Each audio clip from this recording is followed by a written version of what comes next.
¿Cómo están? Muy buenos días, muy buenas tardes, muy buenas noches para todos y todas ustedes.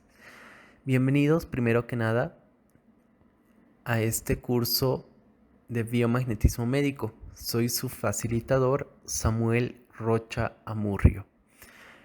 En el video del día de hoy les voy a hablar un poco sobre la introducción del biomagnetismo médico. Bien, ¿qué es el biomagnetismo médico? El biomagnetismo médico en sí es una disciplina médica, la cual el practicarla no nos hace médicos, pero sin embargo su aplicación nos va a permitir ayudar a la persona que acude a nosotros. El biomagnetismo médico, sin embargo, nos permite entender la enfermedad desde un punto de vista energético, vibracional, clínico y biológico, por el cual nosotros podemos llegar a la conclusión de que es el estudio de fenómenos bioenergéticos, de microorganismos, entre otros factores, los cuales llegan a producir cambios en el interior del ser humano. Entonces, ¿qué hace el biomagnetismo médico en sí? El biomagnetismo médico, mediante el uso de los imanes, nos permite ver la distorsión del nivel de pH en nuestro cuerpo en general, como en algunos órganos en específico. En este caso no es el campo magnético el que cura, sino la corrección del nivel de pH alterado a través del uso de los imanes, ¿no? Esto quiere decir que lo que cura, lo vuelvo a repetir, no es el campo magnético en sí, sino la corrección del nivel de pH distorsionado en nuestro cuerpo, que se llega a corregir a través del uso de imanes. Entonces, ¿qué es el pH? El pH es el potencial de hidrógeno, el cual mediante una escala determinada llega a medir la acidez, neutralidad o alcalinidad de los elementos químicos, de sustancias, de alimentos y hasta del mismo cuerpo humano. Estos pueden ser medidos en diferentes escalas. Como vamos a poder ver en esta imagen, el pH tiene la escala mencionada anteriormente. El 7, el nivel número 7 es un nivel neutral. Esto quiere decir que del 6 para el 0, del 6 hacia atrás, es un nivel ácido y del 8 hacia el 14 es un nivel alcalino. Entonces, si llegaríamos a basar la teoría anterior con esta escala de nivel de pH, podemos llegar a deducir esta siguiente imagen, como la pueden ver. En el nivel número 7 podemos encontrar el agua siendo un nivel neutro, y del 7 al 14, como lo mencioné, empieza a alcalinizarse. En un nivel número 8 la sangre, en el nivel número 9 lo que conocemos nosotros como bicarbonato de sodio, en el nivel número 10 las tabletas estomacales, en el nivel número 11 las soluciones amoníacas, en el nivel número 12 los jabones, en el nivel número 13 lo que se podría decir que es el blanqueador de ropa, por ejemplo.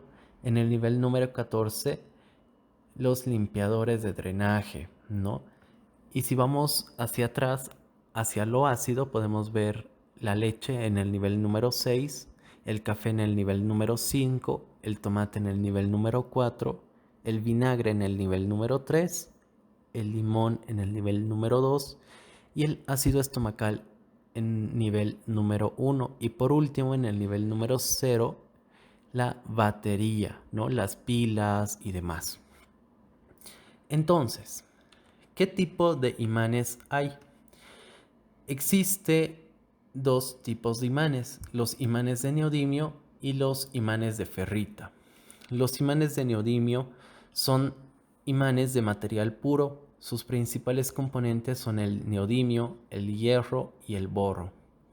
Durante la producción de estos diferentes imanes de neodimio, los componentes mencionados anteriormente son los que se mezclan y luego se derriten. A partir de entonces el producto obtenido se pulveriza de nuevo y se presiona en moldes. Bajo la influencia de presión y de temperatura, el neodimio adquiere la resistencia necesaria. Las características de estos imanes de neodimio es de que lo hacen al imán permanentemente más fuerte, pero también un punto muy importante es que este tiene resistencia a lo que nosotros conocemos como desmagnetización. Ustedes dirán, ¿y cuál es el otro imán? El otro imán, como pueden ver en la imagen, son los imanes de ferrita. Estos consisten especialmente en ferrita de bario en polvo y ferrita de estroncio. Estos materiales juntos se mezclan y se prensan como la elaboración del imán anterior. Entonces, desventajas de este tipo de imán. Uno es que al ser de cerámica prácticamente llega a romperse, no tiene tanta estabilidad como un imán de neodimio prácticamente. Entonces, por más de que tenga forro o no, este es un poco más delicado, se podría decir. Obviamente va a ser más económico por la misma característica, pero sin embargo es resistente a la temperatura y a la corrosión. Entonces, ustedes se preguntarán, ¿es mejor un imán cuadrado o redondo, ya sea de cualquier material?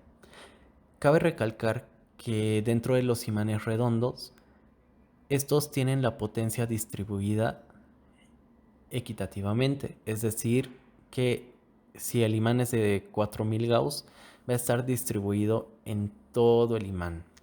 Sin embargo, en los imanes cuadrados tienen más potencia en las puntas, pero esto ya va dependiendo de la elección del terapeuta. Entonces, otra pregunta muy frecuente es de cuántos Gauss deberían ser mis imanes. Según el doctor Isaac Goiz Durán, el fundador del biomagnetismo, se deben usar imanes de 15.000 Gauss a 20.000 Gauss. Ustedes se dirán o se preguntarán, pero la potencia máxima es hasta los 6.000 Gauss. Lo que pasa es que en México y en otros países usan una norma distinta, pero para no enredar deben dividir por 4 para tener la equivalencia a la potencia real de su imán. Esto quiere decir que este nivel de gaussaje se puede llegar a chequear por un instrumento llamado gaussímetro. Esto puede llegar a medir el imán, lo cual ustedes están en el derecho de exigir que se los mida en ese mismo momento y el vendedor está en la obligación de hacerlo. Por ejemplo, un imán de 20.000 Gauss, según el doctor Isaac, en Chile y en otros países serían 5.000 Gauss prácticamente. Entonces, nuestra conclusión sería de que el biomagnetismo médico es el método y los imanes son nuestras herramientas con las cuales vamos a poder nosotros llegar a desarrollar este tipo de terapia. Pasando a otro punto, estaríamos entrando a las precauciones para su aplicación. Son 5 factores muy elementales, por favor. No se puede aplicar el biomagnetismo a personas con cáncer que hayan recibido radioterapia o quimioterapia recientemente, ya que deben pasar 5 años desde la última quimioterapia o radioterapia, pero sin embargo se puede aplicar si esta persona no ha recibido ninguna de las 2 anteriores terapias mencionadas.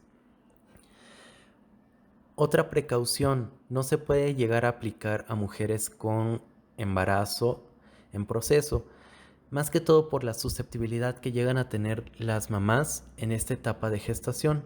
Pasa de que si hay algo raro en el momento de que nace el bebé, pueden llegar a culpar al terapeuta o en sí a la terapia desprestigiándola en sí. Tercera precaución, se puede llegar a aplicar a personas con marcapasos siempre dentro de un radio de 10 a 15 centímetros. Esto más que todo para evitar que pueda descalibrarse el marcapaso. Cuarta precaución, siempre debemos advertir sobre la crisis curativa, que son los efectos curativos del biomagnetismo. Por ejemplo, estos se pueden llegar a presentar con mareos, vómitos, dolores lumbares, dolores de espalda, orina maloliente, orina oscura, diarrea, entre otros síntomas que algunos no van a tener. La crisis curativa puede llegar a tener un paciente como no. Esto es debido a que cada persona tiene un diferente proceso de asimilación en cuanto a la terapia. Quinto y última precaución, no dejar el imán más de 30 minutos debido a que el imán, al ser un atrayente de hierro, podría llegar a poner anémica a las personas en las cuales se dejen mayores tiempos a este, dejando en casos exagerados los imanes en el cuerpo por más de 3 horas o a un día exageradamente, podrían llegar a poner a la persona en estado anémico. Entonces, ¿cuál sería el procedimiento correcto antes de empezar con la terapia de biomagnetismo médico? Punto número 1, llenar el historial de la persona. Punto número 2, comentarles sobre la crisis curativa. Número 3, preguntar factores que impiden proceder con el biomagnetismo. Por ejemplo, si tiene marcapasos, si está embarazada, si ha tenido cáncer y recibido terapia de radioquimio recientemente. Cuarto, hacerle recostar en la camilla. Quinto, hacer que se relaje. Sexto, ver la nivelación de los pies. Y por último, comenzar con la terapia. Los puntos mencionados anteriormente se los va a llevar a cabo ahora. Llenar el historial. Por ejemplo, este es un modelo de historial en el cual ustedes van a poder encontrar el nombre del paciente, fecha de nacimiento, edad, sexo de la persona, fecha de terapia, pares encontrados, y también es importante mencionar que se debe tener en cuenta el número de teléfono fijo o celular de la persona, si es que hubiera algún contratiempo para realizar la terapia en el día programado. Y también en la última parte, anotar las mejorías del paciente. Nosotros conocemos en sí el eje biomagnético del cuerpo. Esto quiere decir que siempre se va a empezar a rastrear con el imán negativo mirando hacia la persona el lado negativo. Entonces, este lado negativo vamos a poner siempre por el lado derecho de la persona. Tal vez en algún momento ustedes se han llegado a preguntar, ¿y qué es un par biomagnético o a qué lo llama un par? Prácticamente un par biomagnético es cuando ocurre el impacto de un polo negativo con un polo positivo. Y esto hace que ocurra el conocido par biomagnético. Entonces podríamos llegar a la conclusión de que la unión de un par negativo con un par positivo hacen un par biomagnético. Adentrándonos un poco más en esto de los pares biomagnéticos, podemos llegar a conocer 8 grupos de pares biomagnéticos, los cuales lo lanzó la Universidad Superior de Biomagnetismo Médico, creada por el fundador y avalada por él mismo, por el doctor Isaac Goiz Durán. Dentro del primer grupo podemos ver los pares regulares. Estos son los que agrupan a las patologías comunes soportadas por una sola entidad microbiológica. Pueden ser virus, bacterias, hongos o parásitos. Dentro del segundo grupo están los pares especiales, disfunciones de órganos o sistemas sin la presencia de microorganismos patógenos. Como tal, se van a llamar así durante el biomagnetismo, que lo vamos a ver más adelante. El tercer grupo son los pares disfuncionales, específicamente de glándulas de secreción interna, como por ejemplo la disfunción de la glándula pineal.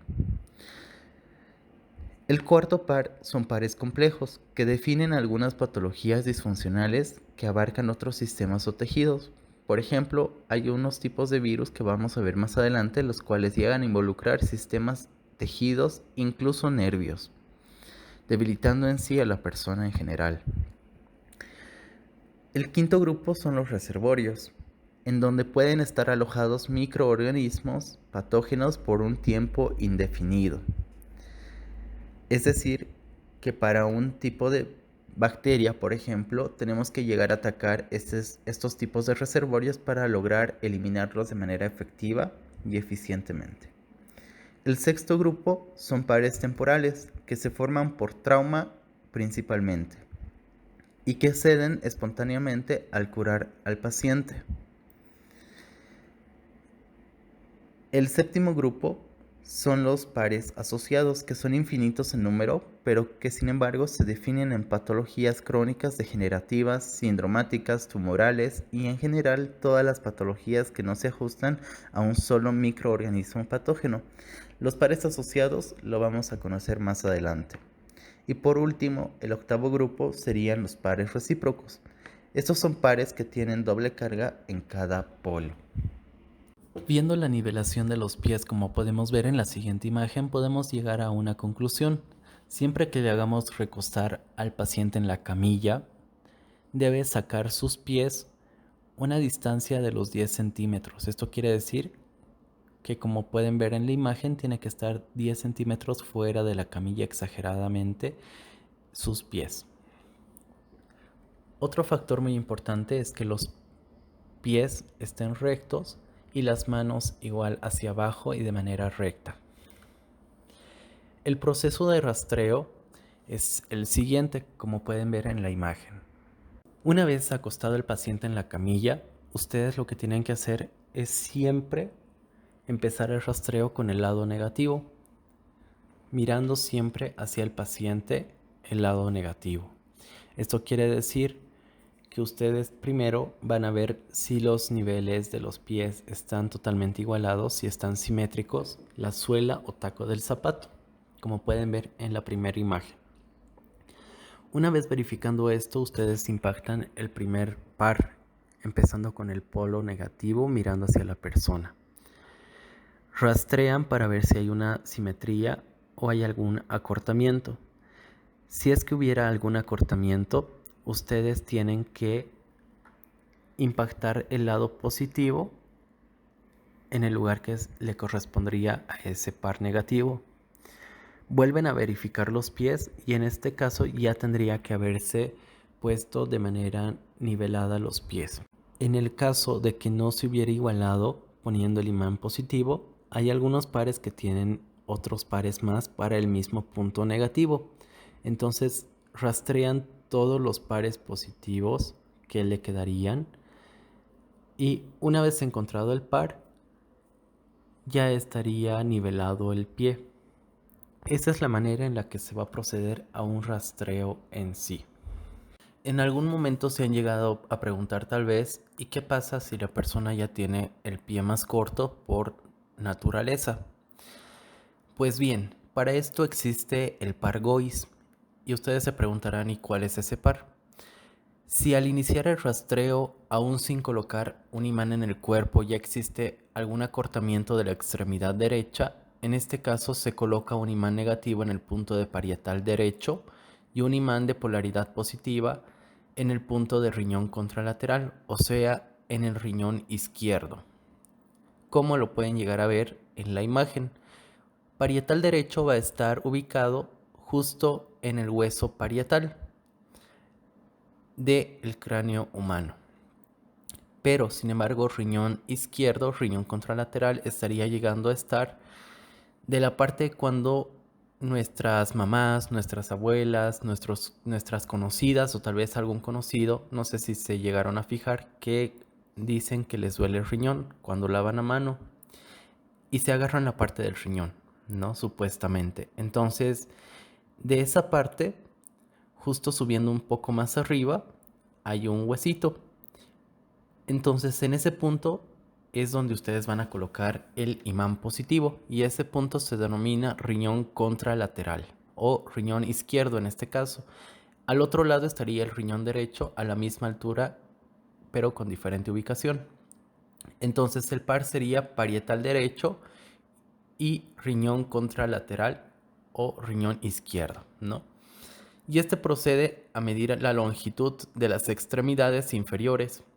Si las extremidades se nivelan, entonces es un fenómeno GOIS, por lo cual se procede a colocar entonces un imán negativo en la zona parietal derecho y un imán positivo en la zona de riñón izquierdo. Una vez que dé positivo este par y ustedes lo dejen, cabe recalcar por favor de que lo dejan ese par para toda la sesión. O sea, ese par se va a quedar durante toda la sesión hasta que finalice la misma. ¿Para qué?